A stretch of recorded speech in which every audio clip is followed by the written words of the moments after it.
Mama Guru. I'm Jax. Today we're going to take a look at the next question in our series, A New Year, A New Way.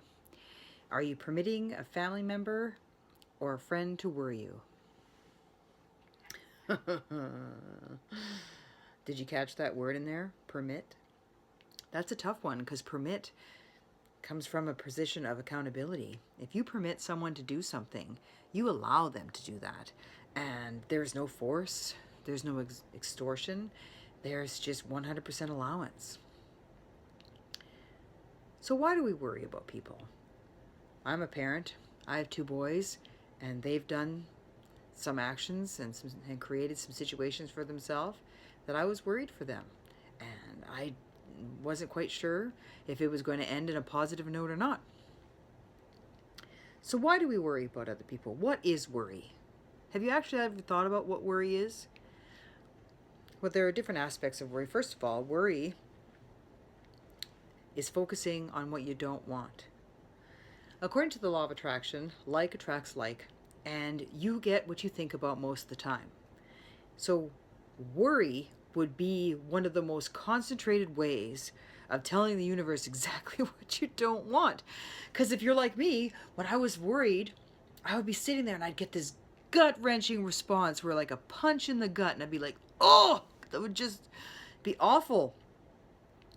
And I would be like mortified, and I wouldn't know what to do. And sometimes I'd start to shake, or sometimes I'd get a head rush and I couldn't think clearly, or I'd break out into a sweat.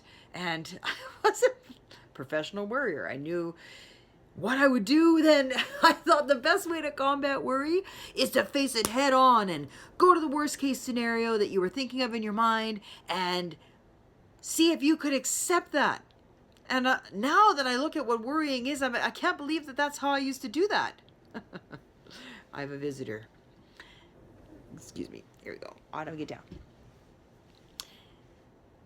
Little did I know that I was shooting myself in the foot by my worrying, because worrying is negative goal setting. What you're doing is you're sending out to the universe a full wattage, full power request for what you don't want, because that's what you're focusing on. You're focusing on what you don't want. And I didn't realize on how I was contributing to my reality by worrying. You start in a terrible cycle. Some situation happens in your reality that you have a response to. You don't like it. And so what you do is you start to worry about it. And what do you do then? You start to focus on all the things that can go wrong. And more negative. So you're taking a event that you're perceiving as negative, and you're sending all more negative situation and more negative energy towards that situation. So then what does the universe go? Oh, well, I guess she wants more negative. So then some more stuff happens. And what do you do then? You react even more strongly. Oh my gosh, that more worry. And you start this cycle of creating this terrible situation for yourself. The other aspect of worrying that a lot of people don't realize is that we somehow have linked that to that we care about someone. If we care about someone, we worry. I've had family members come to me and say, I'm worried about you, or don't worry, dear. I'll worry for you, or some crazy stuff like that. And I don't understand how making yourself feel miserable on my behalf is helping the situation. In fact, it's doing the exact opposite, because you're not being part of the solution. You're keeping us all in the same mindset of the problem. The problem. How does that help the problem? The only way the problem can be solved is if you step back away from the problem and try and figure out a solution and think about what you do want, an end result. Sometimes the ways out of the problem don't necessarily manifest themselves right away, but you certainly aren't going to see them if you're constantly focusing on what the problem is. It's best to be more solution oriented. Now I know that if you're like me, and when worry would come in, you would have either we wake up at night and things would be going non-stop in your brain and you couldn't turn your brain off and you're thinking about all these worst case scenarios, or you have a physical response where you get this punch in the gut and this heartburn feeling, and it would cloud your judgment to seeing the event in any other way, shape, or form other than negative. Well, a friend of mine introduced me to a new modality. Well, it was new to me, not necessarily new to the world, called the emotional freedom technique. I can be a stubborn person, and I didn't want to hear what he had to say. I was so tired of hearing about modalities that didn't work. They were all just theory and no practical applications, and I was tired of that. I was just tired of it. Finally, through his persistence, I decided to take a look at it. What impressed me the most about the EFT, or emotional freedom technique, was the fact that the founder, Gary Craig, put all the information free on the internet. He was of the mindset that this is something that could help the world, and that he didn't have to make money off of that, or make it so that the people that really needed it, and the people like myself who had a financial situation they created from negative thinking, they could still get the help.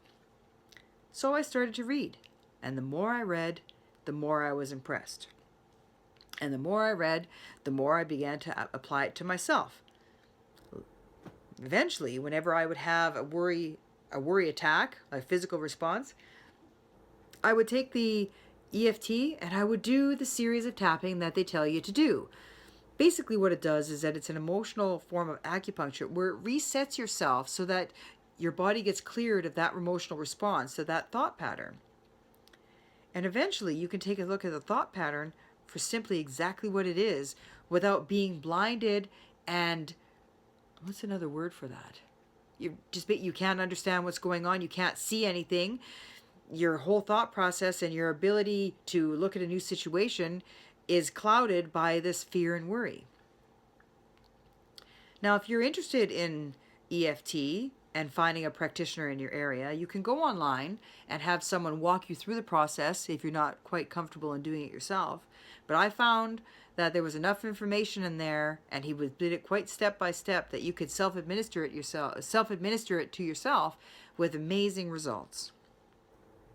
So that's my approach now to worry. Whenever I have that gut response, that physical response to something that I perceive as negative in my life, I start tapping on myself and start looking at it to take the emotional response out of the equation so that I can actually look at the situation for the clear head and be able to brainstorm and focus on what I do want. Because it's very difficult to focus on what you do want when you're in the middle of a panic attack thinking about what you didn't want. If you remove the panic attack, then you can start looking at things from a more positive perspective and changing your reality. Thanks everyone for watching. If you want to find new and exciting ways to connect with the Common Guru, just check us out in the description box below. And don't forget to subscribe to our page. Have a great day, everyone. Bye.